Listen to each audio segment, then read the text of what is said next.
সেই কারণে বলছে ৭১ সালের পর থেকে এখন পর্যন্ত কোনো দল দুঃখী মানুষের মুখে হাসি ফুটাইবে কেমনে সেই লাইনটাও তাদের জানা নাই। তারা শুধু বলে আমাদের ভোট দাও, ভোট দাও, ভোট দাও। আর একদল সরকার যারা ক্ষমতায় আছে তারা বলতেছে সংস্কার, সংস্কার, সংস্কার।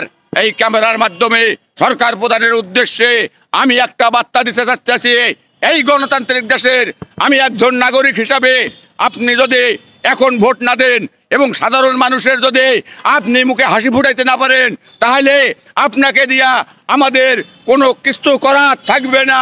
যদি আপনি এখন ভোট না দেন তাহলে হাসিনার সরকার এবং আপনার সরকারের মধ্যে বেশি কম পার্থক্য দেখা যাইতেছে না।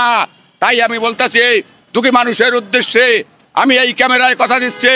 আমি এখন দেখছি গবেষণা করে এই বাংলাদেশের মাটিতে 18 কোটি মানুষের মধ্যে কোনো লোক নাই এই দুঃখী মানুষের মুখে হাসি ফুটার। তাই আমি ক্যামেরার মধ্যে এই সাধারণ মানুষগুলোকে এগিয়ে আসার বার্তা দিছি। আরও কিছুদিন আগে আমি অনেক ভিডিওতে কথা বলছি, এই দুঃখী মানুষের মধ্য দিয়া এই দেশ শাসন করার জন্য সামনে এগিয়ে আসবে সকল 18 কোটি মানুষ।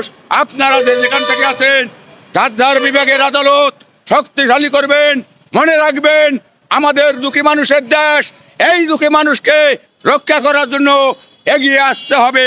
আমরা কোনো দলের উপর আর নির্ভরশীল থাকবো না। প্রয়োজন হলে এই সাধারণ মানুষকে নিয়ে আমরা একটা নতুন দল গঠন করব। সেই দলে থাকবে সকল পেশার মানুষ। রিস্কেওয়ালা সংসদে কথা বলবে, শ্রমিক একজন সংসদে কথা বলবে। আমরা এখন দেখতে পাচ্ছি বড় বড় ক্যামেরাগুলা, স্যাটেলাইট টিভিগুলা দিন দিন আমাদের অধিকার কেড়ে নেওয়া হচ্ছে। যখন এই যে কিছুদিন আগে এই যে আপনাদের টেলিভিশন যে সেন্টারগুলো আছে সব সময় আওয়ামী লীগের খবর প্রচার করলো, এখন দেখা যায় তারা সরকারে আসে শুধুমাত্র তারা সরকারের আলোচনা করে। আমরা কিন্তু দুঃখী মানুষ, সাধারণ মানুষ এই বড় বড় ক্যামেরাগুলায় কথা বলতে পারি না। সেই কারণে আমাদের অধিকার স্বাধীন হয় নাই এখন পর্যন্ত। দেশ স্বাধীন আছে ঠিক আছে, আমাদের বেঁচে থাকার অধিকার স্বাধীন নাই। বাজারে দ্রব্য মূল্যের দাম বেশি। আগে একজন রিস্কেওয়ালা 8 থেকে 900 হাজার টাকা কামাই করছিল, এখন গবেষণা করলে দেখা যায় তাদের আয় নামে আইছে মাত্র 300 টাকায়।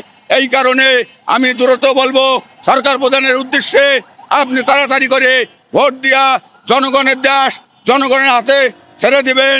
এই বলে স্বাধীন বাংলাদেশের 18 কোটি মানুষ যে যেখানে আছেন ভালো থাকবেন, নিরাপদে থাকবেন।